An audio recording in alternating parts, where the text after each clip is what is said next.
Halo para tetua, para pecinta Donghua dimanapun kalian berada. Gimana nih kabar para tetua yang selalu stay dan udah selalu meramaikan kolom komentar? Udah siap kancut dengan perjalanan dari Lindong? Kuilang gak usah pakai lama-lama lagi, kita kancut perjalanannya dan selamat berimajinasi.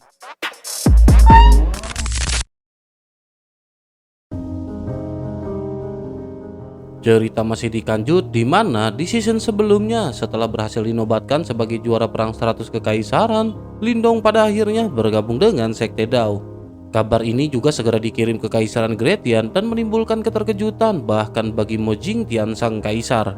Di klan Lin, keluarga cabang kota Yan tentu juga langsung naik derajat. Lin Zhentian ditunjuk sebagai tetua tertinggi dari klan Lin. Lin Xiao, Lin Ken, Lin Mang dan sisanya diundang menjadi tetua. Lin Fan juga menegaskan bahwa jika ada yang berani menjelek-jelekan keluarga cabang kota Yan di masa depan, maka mereka akan dikeluarkan dari klan Lin. Gokil. Sementara itu, kembali ke wilayah Suan Timur yang digambarkan sebagai benua penuh legenda, tempat para ahli kuat terus bermunculan sejak zaman kuno. Kekuatan mereka mengguncang dunia dan meninggalkan warisan yang membuat seluruh benua dipenuhi dengan persaingan tanpa akhir. Kerajaan terus bangkit dan runtuh sementara perebutan kekuasaan tidak pernah berhenti. Di atas semua kerajaan ini berdiri para penguasa sejati yang dikenal sebagai Sekte Super. 8 sekte super besar menguasai struktur wilayah Suan Timur dan menjadi pilar utama bagi kekuatan benua. 8 sekte tersebut adalah Gerbang Yuan, Istana Kemurnian 9 Surga Tertinggi, Sekte Dao, Sekte Seribu Boneka, Lembah Simbol, Sekte Pedang, Istana Sunyi Agung, dan Sekte Ilahi. Masing-masing sekte memiliki kekuatan yang cukup untuk menghancurkan sebuah kerajaan dalam sekejap. Namun meski begitu, persaingan juga tidak pernah berhenti. Konflik antara sekte super dan ambisi sekte lainnya terus mengalir di balik permukaan yang tampak tenang. Namun keseimbangan wilayah Suan Timur masih dikendalikan oleh 8 sekte besar yang berdiri seperti penjaga di 8 arah benua. Di wilayah barat daya terdapat pegunungan Dao yang luas yang diselimuti kabut di sepanjang tahun. Di sanalah Sekte Dao berdiri sebagai salah satu sekte super tertua. Ratusan kerajaan di sekitarnya memuja Sekte Dao sebagai tanah suci dan bergantung pada perlindungannya. Di kedalaman pegunungan ini terlihat gugusan gunung raksasa dengan bangunan megah di puncaknya serta kota-kota padat yang menyerupai sebuah negara mandiri. Di pusat Sekte Dao terbentang tirai cahaya raksasa yang membentuk kubah pertahanan kuno. Di dalamnya berdiri aula megah yang memancarkan aura zaman kuno.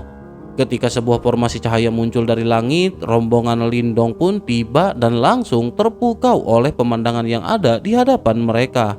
Lindong merasakan sensasi yang mendalam saat menyadari bahwa tempat ini benar-benar merupakan sekte super sejati.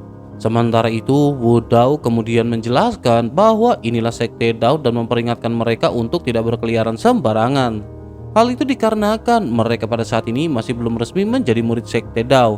Saat memasuki tirai cahaya, Lindong merasakan tekanan besar dari formasi pertahanan kuno.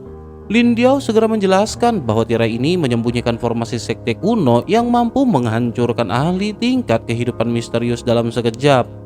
Hal ini membuat Lindong seketika semakin menyadari betapa mengerikannya fondasi Sekte Dao. Selanjutnya begitu melewati gerbang cahaya, gelombang kekuatan Yuan alami yang sangat padat langsung menerjang tubuh mereka. Lindong menyadari bahwa Sekte Dao menyerap kekuatan Yuan dari wilayah ratusan ribu kilometer demi menopang para muridnya. Metode ini membuat Sekte Dao terasa semakin menakutkan. Tak lama kemudian, para murid patroli muncul dan memberi hormat kepada Wu Dao.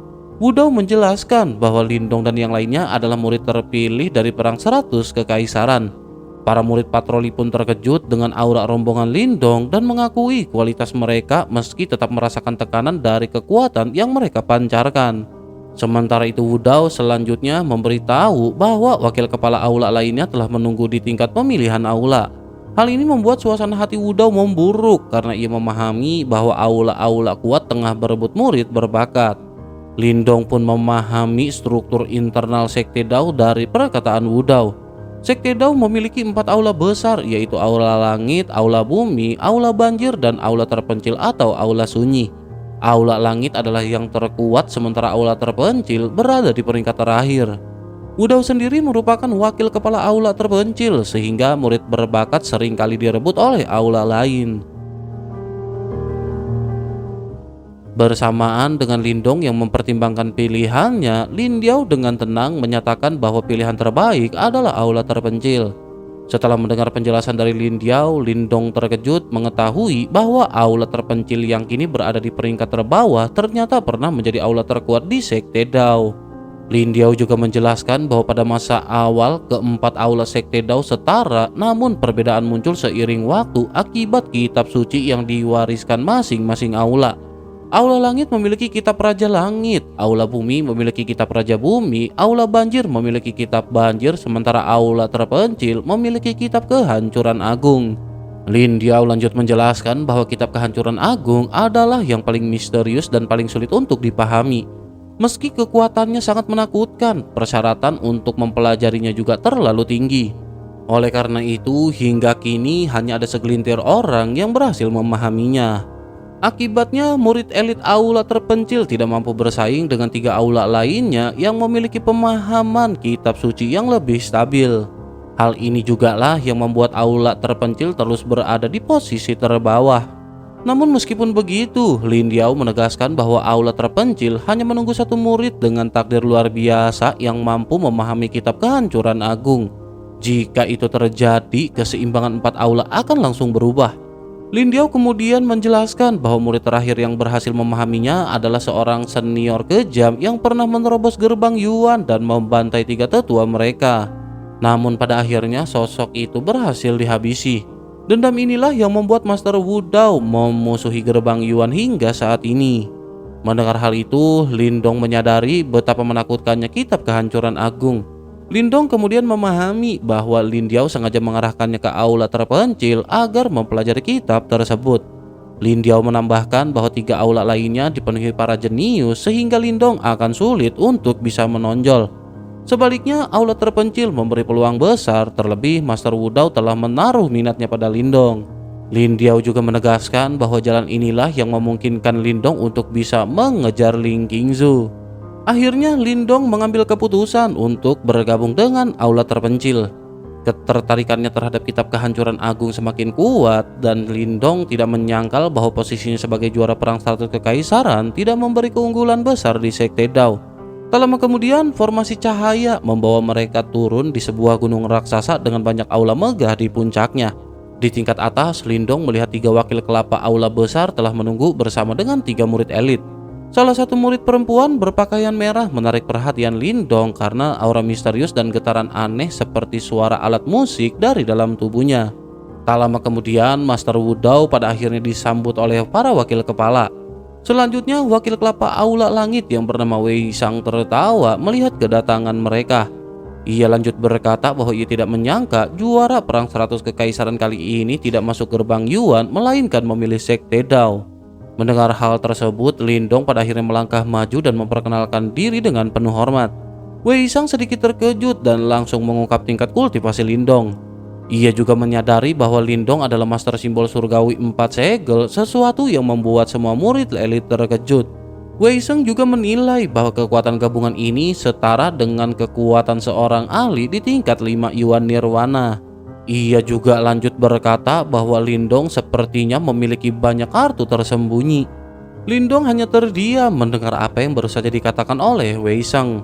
Sementara itu, melihat ketertarikan Wei Sang, Master Wu Dao merasa tidak puas namun tidak bisa berbuat banyak. Seperti dugaannya, Wei Sang langsung mengajak Lindong untuk bergabung dengan aula langit. Wakil kelapa aula lain hanya bisa menyesal, sementara Master Wu Dao dengan terpaksa menyampaikan bahwa aula langit memang aula terkuat pada saat ini. Namun di luar dugaan semua orang, Lindong menolak kesepakatan tersebut. Dengan nada hormat, Lindong menyatakan bahwa dirinya memilih untuk bergabung dengan aula terpencil.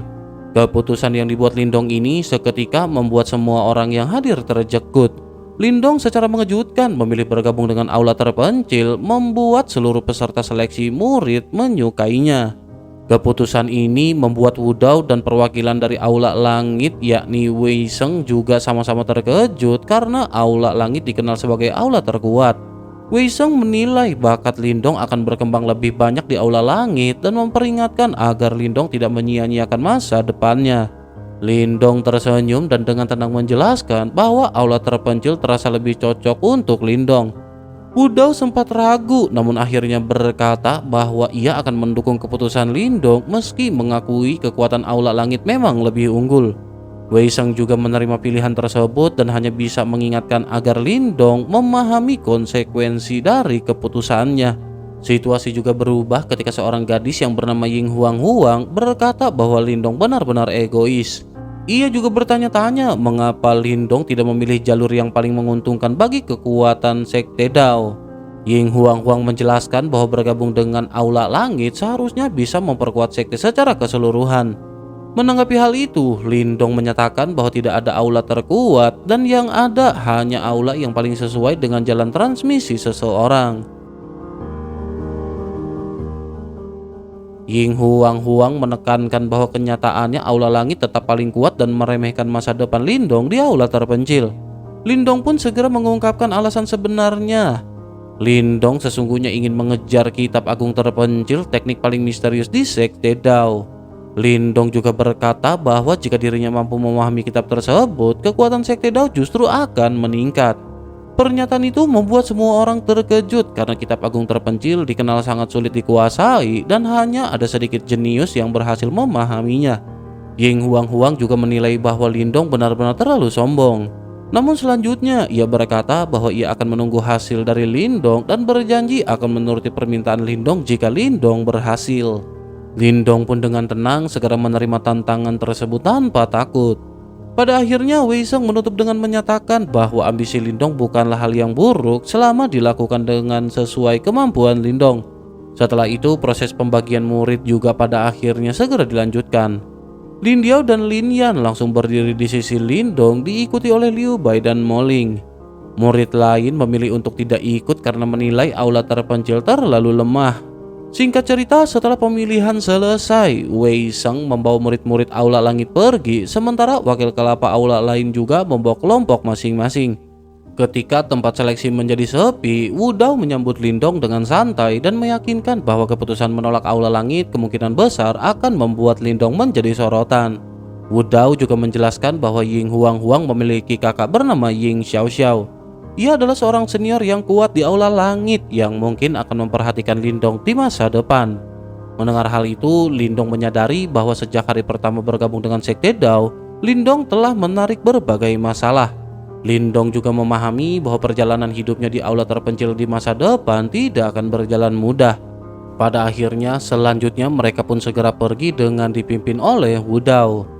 Aula terpencil atau Desolate Hall terletak di sudut barat daya Sekte Dao. Ia memiliki pemandangan puncak raksasa yang menjulang yang membentuk lingkaran. Air terjun perak mengalir dari puncak-puncak itu dan guncangannya menggemparkan seluruh wilayah. Di atas puncak terlihat banyak aula besar dan murid-murid yang hilir mudik menciptakan suasana sejahtera. Lindong sedikit terpana melihat sungai Pil sepanjang ribuan mil yang terbentuk dari kinir warna murni. Saat melihat sungai Pil tersebut, Lindong langsung menyadari betapa melimpahnya sumber daya Sekte Dao dan teringat akan manfaat besar yang pernah Lindong rasakan saat menonton di sungai Pil medan perang kuno. Sementara itu, Wudao kemudian menjelaskan bahwa aula terpencil memiliki 3.000 murid inti, 300 murid langsung, serta puluhan ribu murid cabang. Mereka semua akan melalui seleksi yang sangat ketat. Penjelasan ini membuat Lindong terkejut karena jumlah murid langsung saja sudah melampaui jumlah elit perang 100 kekaisaran. Dari situ Lindong menyadari betapa mengerikannya kekuatan sekte super dan mustahil bagi kekuasaan biasa untuk menandingi fondasi sebesar itu. Wudao juga lanjut menjelaskan bahwa meskipun Lindong berhak menjadi murid langsung, persaingan di aula sunyi sangat ketat dan setiap hak istimewa hanya bisa dipertahankan dengan kekuatan. Wudao juga menjelaskan bahwa Lindong dianugerahi hadiah atas jasa Lindong sebagai juara perang 100 kekaisaran.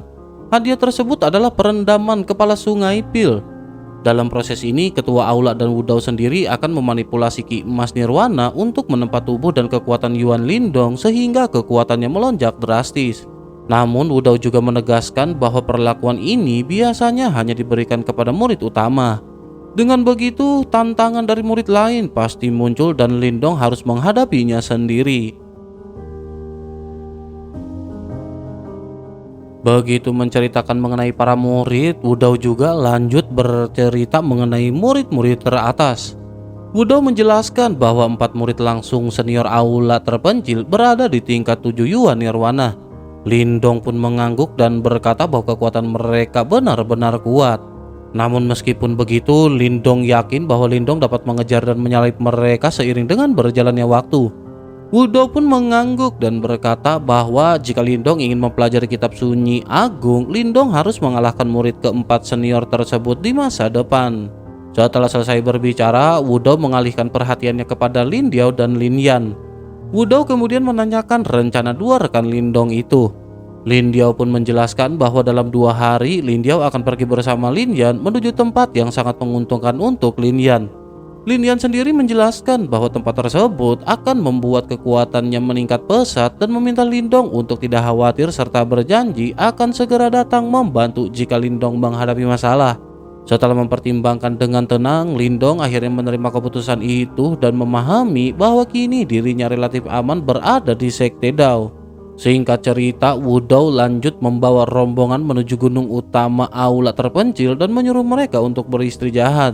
Wudou menjelaskan bahwa keesokan hari mereka akan menuju tingkatan Sungai Pil untuk menjalani perendaman kepala Sungai Pil.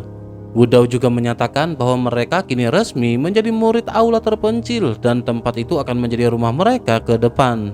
Sementara itu di timur Sekte Dao berdiri Sky Hall atau Aula Langit, tempat yang jauh lebih megah. Di atasnya melayang Sungai Pil yang lebih besar dengan Ki Nirwana yang sangat padat. Banyak tingkat yang melayang tersebar di atas sungai itu dengan semakin sedikit tingkat dan murid ke arah pusatnya. Ying Huang Huang melesat ke tingkat terdalam Sungai Pil dan mendarat di tingkat terakhir. Di sana duduk Ying Xiao Xiao, murid generasi muda terkuat Sekte Dao dan kakak perempuan dari Ying Huan Huan. Ying Xiao Xiao sedang bermeditasi dengan pedang panjang hijau yang membelah Ki Nirwana di sekitarnya. Bersama dengan hal tersebut, Ying Huan Huan seketika mendekat dan mengeluhkan mengenai kejadian saat seleksi murid. Ying Huan Huan menjelaskan bahwa Lindong, juara perang 100 kekaisaran, justru menolak masuk Sky Hall dan memilih aula terpencil demi mempelajari kitab suci terpencil agung. Mendengar hal itu, Ying Xiao Xiao menilai bahwa pilihan itu memang ambisius tetapi juga berbahaya. Ying Huan Huan menyatakan bahwa bahkan Ying Xiao Xiao sendiri gagal memahami kitab tersebut setelah sebulan bermeditasi di depan tablet terpencil. Ying Xiao Xiao menilai bahwa keberhasilan tidak hanya ditentukan oleh afinitas dan memberi Lindong peluang 20% untuk berhasil. Ying Xiao Xiao menjelaskan bahwa seorang dari kekaisaran tingkat rendah yang mampu menjuarai perang 100 kekaisaran bukanlah orang biasa. Ying Huan Huan tetap meremehkan Lindong dan mengeluh karena Lindong berani bertaruh dengannya. Ying Xiao Xiao hanya bisa menghela nafas sebelum akhirnya menolak untuk terlibat lebih jauh dan memperingatkan Ying Huan Huan agar tidak mengganggunya. Ying Huan Huan pun pergi dan bersamaan dengan hal tersebut, Ying Xiao Xiao melepaskan niat pedangnya dan membelah Sungai Pil dengan satu tebasan. Di hadapannya muncul bayangan Ki Nirwana yang menyerupai Ling Qingzu dari Nine Heaven Supreme Purity Palace. Ying Xiao Xiao menghancurkan bayangan itu dan menyatakan tekadnya untuk mengalahkan Ling Qingzu. Singkat cerita, keesokan paginya aula terpencil diguncang kabar bahwa juara perang 100 kekaisaran bergabung sebagai murid baru dan langsung memperoleh hak perendaman kepala Sungai Pil. Kabar ini memicu ketidakpuasan para murid lama karena hak tersebut biasanya hanya diberikan kepada murid berprestasi tinggi dalam waktu lama. Tong Chuan, murid senior yang telah 3 tahun berada di aula terpencil dan mencapai tahap 6 Yuan Nirwana, menunjukkan kemarahan terbuka. Tong Chuan menilai bahwa Lindong tidak memahami senioritas dan belum layak menerima hak istimewa tersebut. Murid lain segera mencoba menenangkan Tong Chuan, tetapi mereka juga memahami kemarahannya. Banyak murid langsung lainnya memilih menonton dengan sikap netral. Mereka yakin Lindong tidak akan mendapatkan perendaman kepala Sungai Pil dengan mudah. Hal itu dikarenakan perbedaan kekuatan antara Lindong yang berada di tahap 4 Yuan Nirwana dengan Tong Chuan cukup signifikan. Bersamaan dengan mereka yang berdiskusi, tak lama kemudian Lindong tiba bersama dengan rombongannya. Suasana di sekitar seketika menjadi hening dan dipenuhi dengan tekanan. Lindong menyadari sikap tidak bersahabat itu tetapi tetap tenang karena memahami situasi yang dihadapinya sebagai murid baru. Sementara itu, Lin Diao mengamati para murid aula terpencil dengan nada mengejek, sementara Lindong hanya sedikit mengangguk. Di sisi lain, Tong Chuan kemudian maju dan menantang Lindong secara langsung. Tong Chuan menyatakan bahwa meskipun Lindong berjasa bagi Sekte Dao, Lindong tidak memiliki kualifikasi untuk perendaman kepala sungai pil saat ini dan sebaiknya menunggu 2 tahun lagi. Mendengar hal tersebut, Lindong menanyakan apakah masalahnya terletak pada kemampuan atau kualifikasi. Tong Chuan pun menegaskan bahwa Lindong tidak memiliki keduanya. Mendengar hal itu, Lindong mengangguk tenang lalu menangkupkan tinjunya dan meminta bimbingan Tong Chuan. Lindong memahami bahwa sebagai pendatang baru, ia perlu menegaskan posisinya dan tantangan ini akan menjadi kesempatan yang tepat. Paling dibantai lo di episode berikutnya sama Lindong.